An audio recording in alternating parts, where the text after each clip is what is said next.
Political Mike has like 15 jobs, and he has to stay political, so he might get out of here. Oh my goodness, y'all bad. You know, your boy got this big job, you know. I told you he was from the Caribbean, man. You lazy boy, you only got one job. You lazy boy, you got 16 job, boy, you work. Yeah, I want you to make a good impression, brother. It's all good, man. Peace to the big bro. So what's good, Kings? Let's get it going, man. Let's get it going. Let's get this drop topic going, man. President Obama declares emergency in Flint. All right, so Lansing, President Obama on Saturday declared a federal emergency in Flint, freeing up $5 million in aid to immediately assist the public health crisis, but he denied Governor Rick Snyder's request for a disaster declaration. A disaster declaration would have made larger amounts of federal funding available more quickly to help Flint residents whose drinking water is contaminated with lead. But under federal law, only natural disasters such as hurricanes and floods are eligible for disaster declarations, federal and state officials said. So that's what they said. The lead contamination of Flint's drinking water is a man-made catastrophe. So since it's a man-made catastrophe and not a natural catastrophe, they can't declare it a disaster declaration, but just a federal emergency, and only give $5 million to the people. Yeezy just dropped 15. Kanye just dropped 15. No, I'm just playing. I don't think he did, but he should. Kanye, you should drop 15 million. And homeboy that just won the Powerball in Chino Hills, you should drop, man. You should drop at least 50 racks on them like that. Well, drop at least 50 racks on Flint. Not 50 racks, but 50 million. 50 big. 50 large.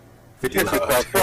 But while you mention that $5 million, I'm reading right now where January 14th of this year, a few days ago, on the United States Environmental Protection Agency's website, it says $32 million in EPA funds help Northwest and Alaska tribes protect communities' health, water, air, and natural resources. The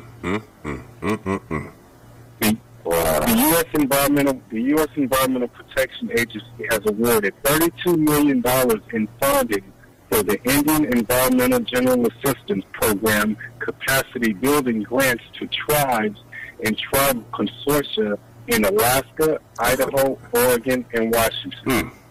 This was January 14th, a few days ago, 5 days ago. Wait, how many million? How many million was that, good brother? What was that figure? 32 million. 32. And this is for tribes or, who they're declaring as tribes. Yes. And some other stuff in Alaska. Yep, Alaska, Oregon, and sorry, where was that again? Alaska, Oregon, Idaho, and Washington. Wowzers. Yeah, I mean, this is really going on. I mean, I'm saying, I always like to start again with the mainstream and work our way up into the real deal, because it gets that out the way, and we can bounce off that spin, bounce off that ball real quick. The Michigan's Attorney General, this is off the New York Times, Michigan's Attorney General opened an investigation Friday into lead contamination in Flint's drinking water, and the governor asked President Obama to declare disaster as National Guard troops fanned out across the anxious city to help distribute bottled water and water filters and testing kits. The actions drew new scrutiny to an environmental crisis that poisoned the water supply for a year and a half before it was addressed. Like I said, we got methane dipping on us in California right now. I mean, in LA right now. Porter Ranch. Methane. That's been leaking since October. This joint's been going on for a year and a half. You saw how long it took FEMA to help our family in New Orleans. So don't you think if they caught them off guard, they would just react and be like real sympathetic? $5 million? The contamination has left a city of over. This is their figures in New York Times. I guarantee it's like triple, quadruple this, but left a city of 100,000 people unable to use tap water. You really think it's just 100,000? Unable to use tap water for drinking, cooking, or bathing. Imagine if you had no water to bathe or cook or drink. You know what happens when the water gets turned off? Y'all know what happens when the water gets turned off. It sucks. You know when the hot water's out, it sucks. This has been happening in this city for a year and a half. And they get $5 million from the president because it's a man-made disaster, not a environmental, natural one. You know what I'm saying? We just getting started, man. Political Mike, man. Just go ahead and weigh in, man, and take some heads off while you're over there. I think what's bothering me is the fact that when you possess the knowledge and know, when you possess the knowledge and you're aware of what you are doing, how do you, as someone in that type of position, allow yourself to live, with that kind of a decision? You put yourself in a position where you're hurting other members of the population, and how do you rest at night? Maybe it's just a moral issue to me. I don't know. It's bad when it bothers you this much, and I can't even get my thoughts together. No. And I know you, right? So I know how you're boiling. Like, it leaves you speechless. It's like these people are you have to stop when you say they're killing people. You're like, they're killing people. They're killing people. They're killing people. You got to keep saying that because it's true. And you won't believe it until you keep repeating something like this. You know what I'm saying? It's psychological. It's like they're killing not people. Then you start adjusting that, and like they're killing people in order to kill us. Other people are going to be killed so that they can get to you because they got to you a while back when they invaded you to begin with, and they got to you before they invaded you.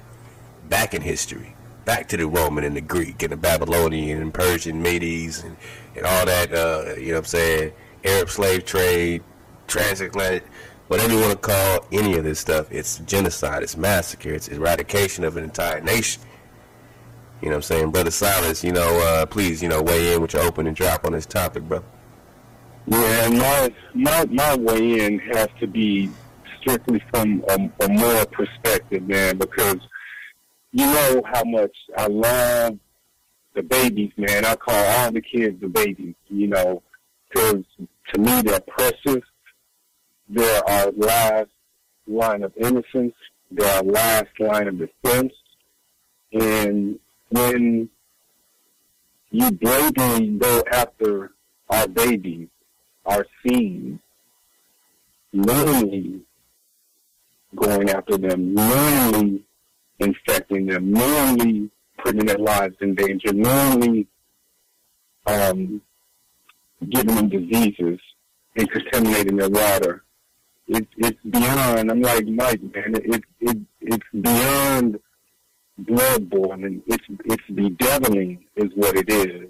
Everybody involved, they want to point fingers to the EPA. The EPA wants to point fingers to the city of Detroit. The city of Detroit is looking to the president. They can point fingers as much as they want. Everybody who knew about this, has to be held accountable for it, man. Because, there were emails, this started in February of last year. It wasn't like it was an accident. And they knew who they were doing it to. They knew the geographical location. They already knew the situation going on with Detroit and other parts of Michigan. But yet, and still, they allowed this catastrophe, man, this genocide to take place. And I don't care what anybody says. It's genocide because it's just a continuation of something that's already been going on. Right. They've always kept us on point. We never felt safe, whether it's in the streets, whether it's at work, whether when people were going to church. We Hebrews, we never felt safe. Hey. And now they got it in our water. They got methane coming from the lung out here in California. Then we got the chemtrails up in the air. They get us from below, and we already know how our water situation is out here. This is basic human moral values that we're dealing with here.